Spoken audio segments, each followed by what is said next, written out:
যখন অবনতি আপনি দেখতেছেন তখন আপনার প্রশ্নটা আসবে যে সরকারের ক্যাপাসিটি আছে কিনা। দ্বিতীয় প্রশ্ন আসবে সরকারের এই ধরনের সিচুয়েশন মোকাবেলা বা এই ধরনের সিচুয়েশন সলভ করার জন্য তার আন্তরিকতা আছে কিনা, সে এই ধরনের সিচুয়েশন মোকাবেলা করার জন্য লয়াল কিনা। আপনার কাছে জানতে চাই যে এই ইমোশনের কাছে কি আসলেই আমাদের ছাত্র প্রতিনিধিরা কেউ কি ব্যবহৃত হয়ে গেল? না দেখেন, আমি মানে উইথ অল ডিউ রেসপেক্ট একেবারে বর্তমান পরিস্থিতি দেখে বলুন। না, আমি বর্তমান পরিস্থিতি দেখেই বলবো। মানে আপনারাও তো, আমরাও সবাই তো এখন খুবই ওপেন, আমাদের কাছে ইনফরমেশনগুলো খুবই ওপেন এখন। হ্যাঁ, এমন না যে আমাদের কাছে কিছু আসে কিছু আসে না।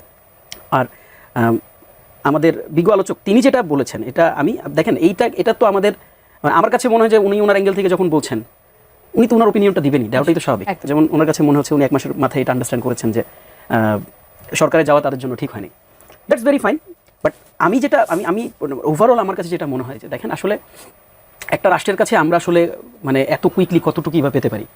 আপনি দেখেন যে ধরনের মানে ক্রিটিক্যাল মোমেন্টের মধ্যে দিয়ে আমরা গিয়েছি, আপনি একটা বছরকে একটু রিল করেন না, দেখেন না এই একটা বছরে আসলে সরকারের যেই ক্যাপাসিটি ছিল, সরকারের ক্যাপাসিটির এগেনস্টে আসলে সরকার কতটুকু করতে পারছে, it is a big question.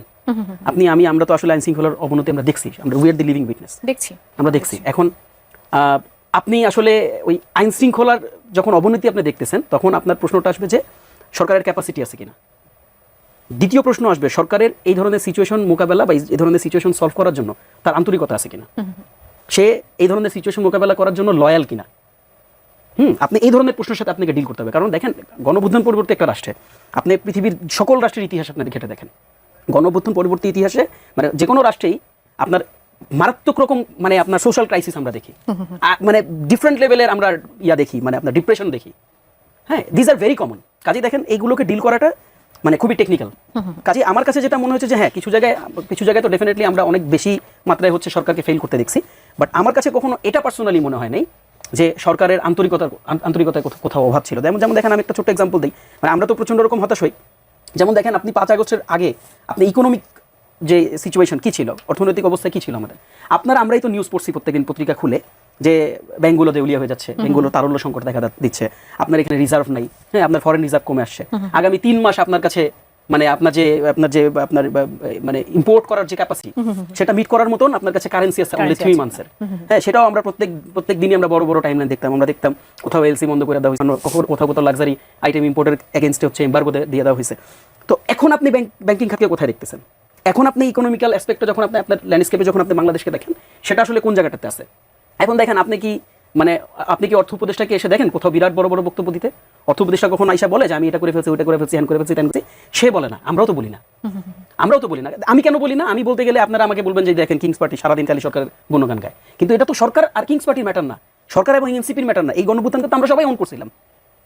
এবং আপনি যদি মানে সালাউদ্দিন স্যারকে নিয়ে এই প্রশ্ন করেন, সালাউদ্দিন স্যার তো কোনো পলিটিক্যাল দলকে রিপ্রেজেন্ট করে না, সে তো করে না। কাজেই দেখেন, এই ব্যাপারগুলোকে নিয়ে ভাববার বিষয় আছে যে আমরা কতটুকু অর্জন করলাম। আপনি দেখেন আজকে বিশ্ববিদ্যালয়গুলোতে আপনি যান, বিশ্ববিদ্যালয়ে আমি খুব ড্রামাটিক্যালি আপনাকে মানে খুবই ডিফারেন্ট একটা ওয়েতে আপনি যদি দেখেন বাংলাদেশে, মানে আপনি মনে করেন কিনা, আপনি দেখেন একটু চিন্তা করে যে বাংলাদেশে কখনো 2টা বাংলাদেশের সবচেয়ে মেজর ইউনিভার্সিটিতে সেখানে ছাত্র সংসদ ইলেকশন হবে, সেখানে একটা মারামারি হবে না, একজনের মাথা ফাটাই ফেলবে না, 1-2টা লাশ পড়ে যাবে না, সেখানে ককটেল বিস্ফোরণ হবে না, সেখানে হলের ব্যালট বক্স ছিনতাই করে নিয়ে যাবে না। এখন দেখেন, কিছুই হলো না। এর পেছনে আসলে না, এর পেছনে আমাদের প্রত্যেকেরই ইনপুট আছে, উদারতা আছে। তা আমরা বিচ্ছিন্ন অনেকগুলো ঘটনাকে যদি আপনি ধরে কানেক্ট করেন, আপনি ওইখান থেকেও একটা ন্যারেটিভ ডেভেলপ করতে পারবেন। হ্যাঁ, ধরেন সিরাজগঞ্জে খুলনায় খুন, এরকম 5টা খুন, প্রত্যেকটা মানে ইনসিডেন্ট কিন্তু ম্যাটার করে।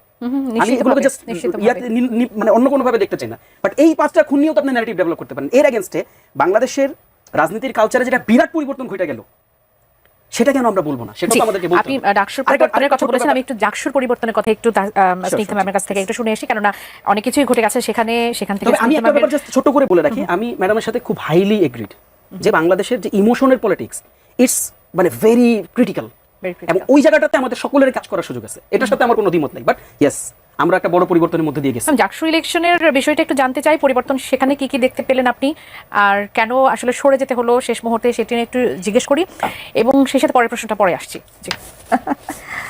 প্রথম কথা হচ্ছে যে আপনি আমাকে প্রশ্ন করেছেন, সব প্রশ্নের উত্তর আমি দিব না, কারণ এখানে আমি যেহেতু একজন শিক্ষক এবং জানি যে কিছু লিগ্যাল ক্লেম থাকে, জি। সব প্রশ্ন তো আমি দিতে পারবো না। সরকারের আন্তরিকতা, আমি ধরে নিচ্ছি এই প্রশ্নের উত্তরটা আপনি দিতে কমফোর্ট ফিল করছেন না।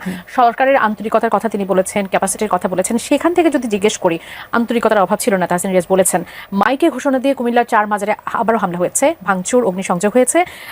সেখানে আসাদপুরের যে বাসিন্দারা তারা এখনো বিস্মিত হয়ে আছে, মানে আতঙ্কিত হয়ে আছে যে এতদিন পরও এই ঘটনাগুলো ঘটছে। এটা আসলে কিসের অভাব? ক্যাপাসিটির অভাব নাকি এটা কিসের অভাব ধরে নেব?